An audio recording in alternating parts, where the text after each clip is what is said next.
Hey guys, so I checked out a video of Germany's 3D, building, and I was actually amazed, but I was disappointed in the previous video because I didn't see the 3D building. But I did some research and I think I found a completed 3D building. So I'm gonna check that out right now. So I hope you guys are having a good day. Please do like and subscribe as usual. Any recommendations in the comment section down below. Original video link in the description. And yeah, thank you for watching this video. And without further ado, let's go right into this video. When you think of the most innovative house in the world, what comes to mind? For me, it's all about the way you build it. You can turn any home into a smart home with renovations, innovative systems for electrical, mechanical, plumbing, but what really makes a home innovative, in my opinion, is the way it's built. The biggest need right now is in affordable housing and building more homes at a faster pace. Historically, the supply for housing has never really caught up to demand, and so we're left in an environment where really... Hold on! Dude, I ain't even gonna hold you. The design, it might not suit everybody, but I like the design, the natural finish that it leaves. It actually looks pretty good. I actually like that, rather than a smooth wall or a brick, this is actually a pretty pleasant look in my humble opinion. And I love the black and white, man. I'm actually a big fan of houses that are black and white. I don't like any other colors for homes, actually. Even though I have this blue right here, I think that is really amazing, right? However, the only type of walls you can do this to is a white wall. So, yeah, white walls for the win, baby. Estate is increasing at a faster rate than inflation. My first video of this house got over 500,000 views and is my most viewed video to date. So then I went to Germany and toured this house with the head architect himself. For some reason that video got 1/10 views of the original, but today we're back to show the finished product of what I consider the most innovative house in the world. Since we last discussed it about 8 or 9 months ago, I've learned quite a bit more about 3D printed construction and specifically this project.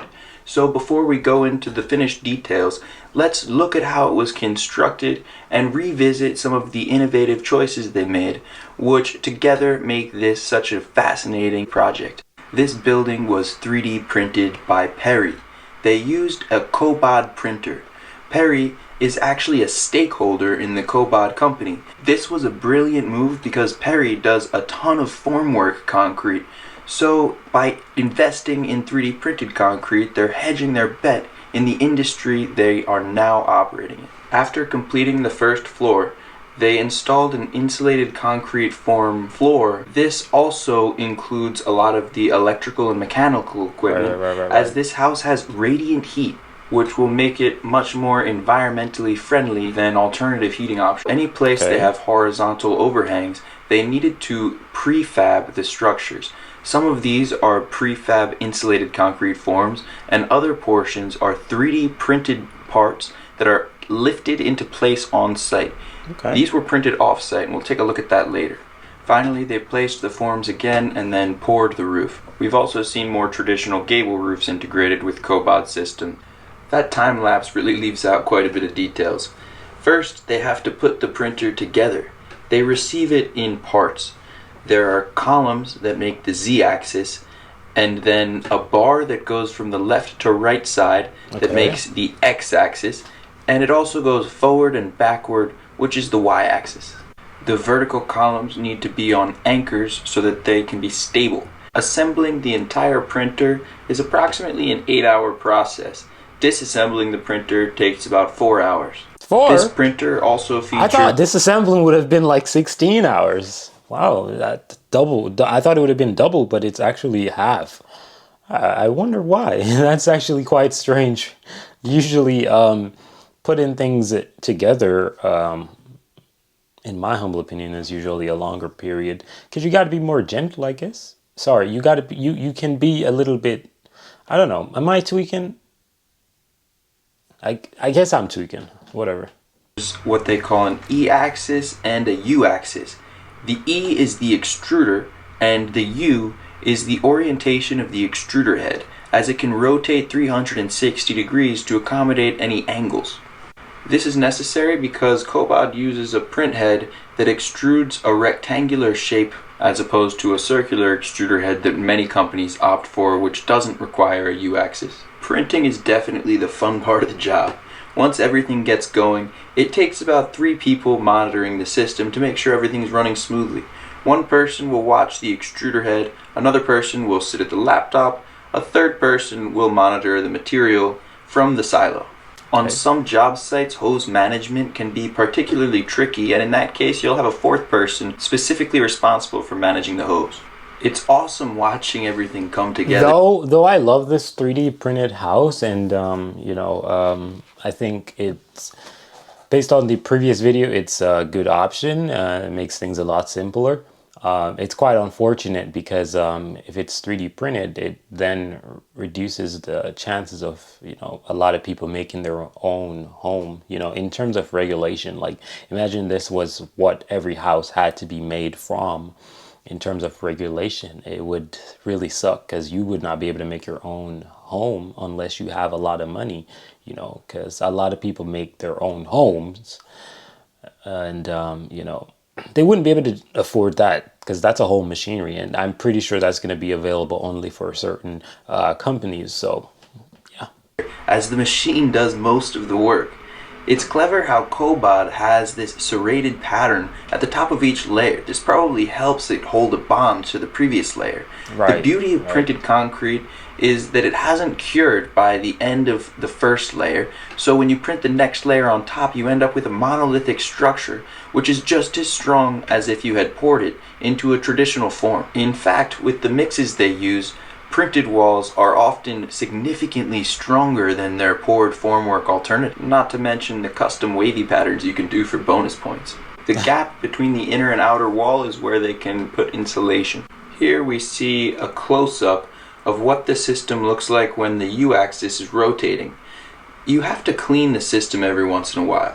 As you can see, it gets a little bit of material buildup just from regular use, and with concrete it cures very quickly, so unless you want to use a chisel, it's best to get it thoroughly cleaned after every use. There have been cases where a printer that's not kept in top condition ends up with a clog either at the extruder head or in the hose, more likely. In this case, occasionally they'll have to hit the hose with hammers in order to get rid of the clog. By doing maintenance at proper intervals and making sure you clean it really well, you can avoid the likelihood of some of these scenarios that can lead to excessive time and money being wasted. Another common learning experience I've heard from many job sites is equipment management. When you're printing a house, you have a large silo pumping material into the mixer pump system, which then goes into the hose, which feeds into the extruder head of your machine. You need a generator, a silo, and your mixer pump system to all be connected to the same system while the print head is moving continuously. On large complicated prints, this might mean you have to move your equipment every day, and that's a little bit of a logistics puzzle to figure out where everything should go. Part of what makes this the most innovative house in the world is how it's the first of its kind. Once there are tons of homes like this, it'll be much easier because they'll already know how to overcome some of the challenges they face. Here you see the beaded foam insulation that they used to keep the house warm in the winter. They were considerate of electrical, mechanical, and plumbing in the planning phase, and so they had some pass-throughs that were installed during the print to make it extremely easy. Installing these pass-throughs required no saws, no drills. It's almost easier than Lego. Yeah, because all you got to do is put them before the things are laid. So obviously it's a lot easier, and pouring and other forms of what's it called again? What is it called? It's not concrete. It's like block type materials, like brick and shit like that. With those things, you have to somehow figure out a way how to get a hole or something in it in order to install certain angles of pipes and, stuff like that, electric stuff too.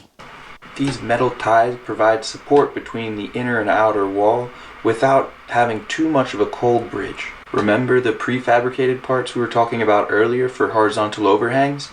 Here's the installation process. They were lifted into place overhead by a crane and then installed by manual laborers. These pieces were all printed off-site for the parapet of the home. By combining on-site and off-site printing, you're really able to accomplish a lot that wouldn't be feasible with just one or the other. That being said, they probably could have printed these pieces on-site before they started the home. You can definitely tell a significant difference in quality between the prints done in this warehouse and the prints done outside. These indoor warehouse prints look crispy, and look how clean the machine is. This is probably before they started printing the house. Either that, or it's a completely different machine. At the very least, a different extruder head. These printed lines are approximately 6.5 centimeters long. You can also tell it's really easy to make holes in it, which can be done either during or after the print. Now for the moment you've all been waiting for, the finished product.